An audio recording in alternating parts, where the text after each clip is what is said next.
5 ஜோடிகளுக்கு கலப்பு திருமணம் தோழியர் மன்ற தலைவி நிர்மலா நடத்துகிறார். அடவே பரவாயில்லையே, இந்த பொண்ணு கூட சில நல்ல காரியங்கள் செய்த. அதெல்லாம் சும்மா ஸ்டண்ட் சார். இன்னைக்கு காலையில சாமி கும்பிட வடபழனி கோயிலுக்கு போயிருந்தேன். அங்க இந்த சுந்தரி அம்மா இல்ல, இந்த கோயில்ல கல்யாணம் பண்ணி வர ஜோடிங்கெல்லாம் பூச்சி, நீங்க நிர்மலா தலைமையில வந்து கல்யாணம் செஞ்சீங்கன்னா உங்களுக்கு 200 ரூபாய் தர இப்படி சொல்லிட்டு போயிருந்தாங்க. அந்த விஷயம் அப்படி, இங்க நியூஸ் இப்படி. கலப்பு கல்யாணமா?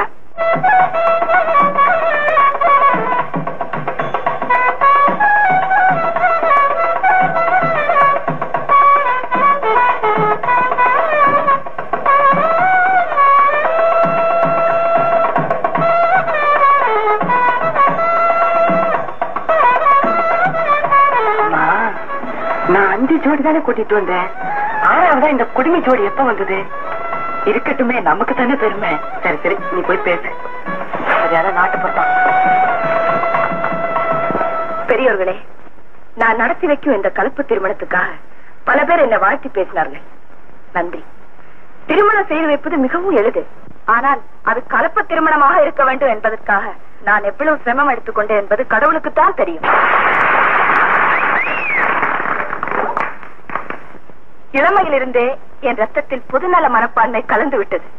அது என்னை சோர்வடையாமல் நடத்தி சென்று இந்த சாதனையை செய்ய வைத்திருக்கிறது. தொடர்ந்து இது போன்ற பல நல்ல காரியங்களை செய்து முடிப்பேன் என்று உறுதி கூறுகிறேன். இப்பொழுது மாங்கல்யத்தை எடுத்து மணமகன் மணமகள் கழுத்தில் கட்டுவார்கள்.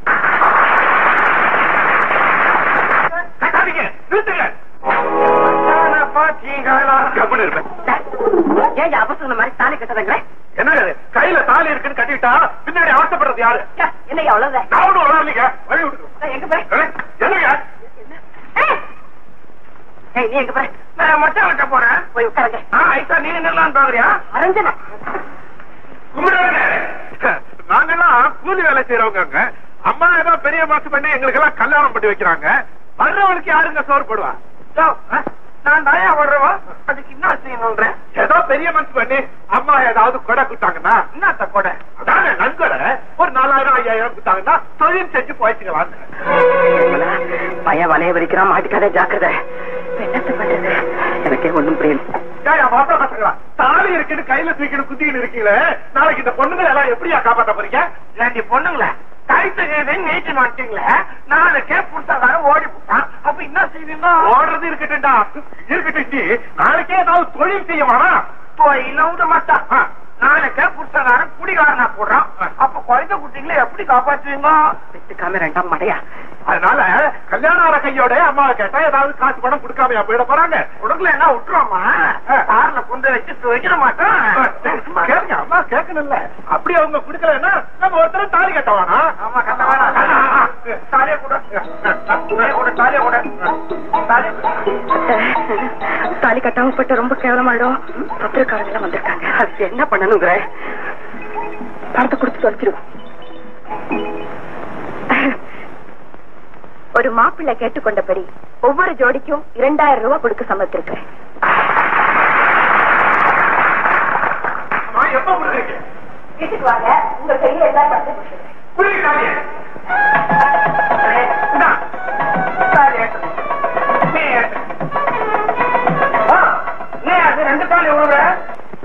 இவ்வளவு வயசாயிடுச்சு இல்ல, ஏதாவது யோசனை சொல்லுங்களேன்.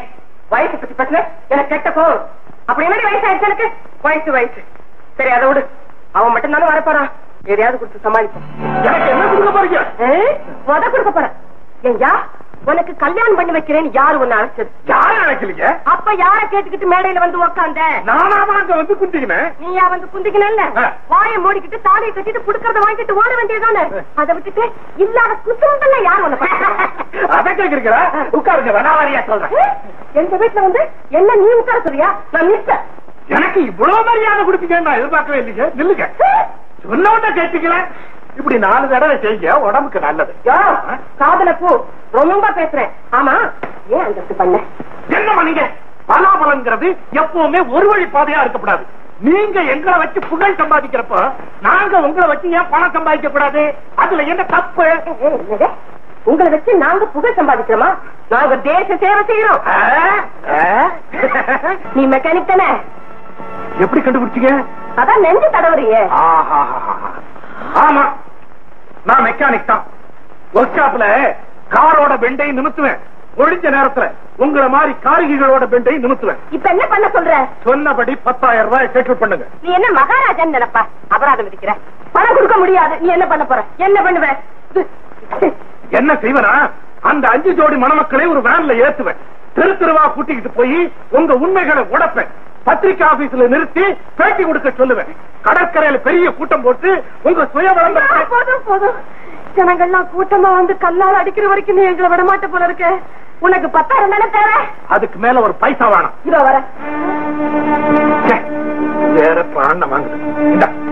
என்ன நீ எல்லாத்தையும் கழட்டி என்கிட்ட கொடுக்குற? ஏய் அப்பாங்க, ஒரு நண்பரை பார்க்க வெளியே போயிருக்காரு. அம்மா மார்க்கெட் போனாங்க. ராதா, எனக்கு உடனடியா 10,000 ரூபாய் வேணும். 10,000மா? அம்மாவுடைய பீரோல தான் அவ்வளவு பணம் இருக்கு. ஆனா அது எதுக்காக வச்சிருக்காங்களோ எனக்கு தெரியாதுக்கா. எதுக்காக வச்சிருந்தாலும் பரவாயில்ல, அப்பா ரொம்ப வாங்கி கொடுத்துடலாம். சாவிங்க ஏண்டா?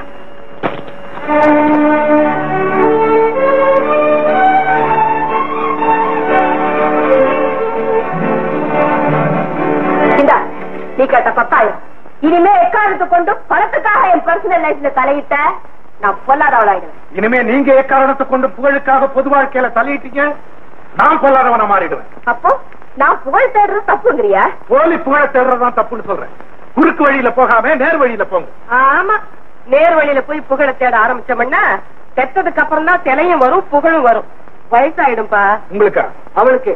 இருங்க, நான் ஏன் பணத்தை செலவழிச்சு பொதுமக்கள் கிட்ட பேரும் புகழும் தடிக்கிறேன். அதனால யாருக்கு என்ன கஷ்டம்? மேடம், காட்டை கெடுக்க 10 ஆடு போதும், வீட்டை கெடுக்க 10 பெருச்சாளி போதும், நாட்டை கெடுக்க உங்களை மாதிரி 10 போலிகள் போதும். எங்களை கெடுக்க நீ ஒருத்தம் போதும். அதை ஞாபகம் வச்சுக்கோங்க, மறந்துடாதீங்க.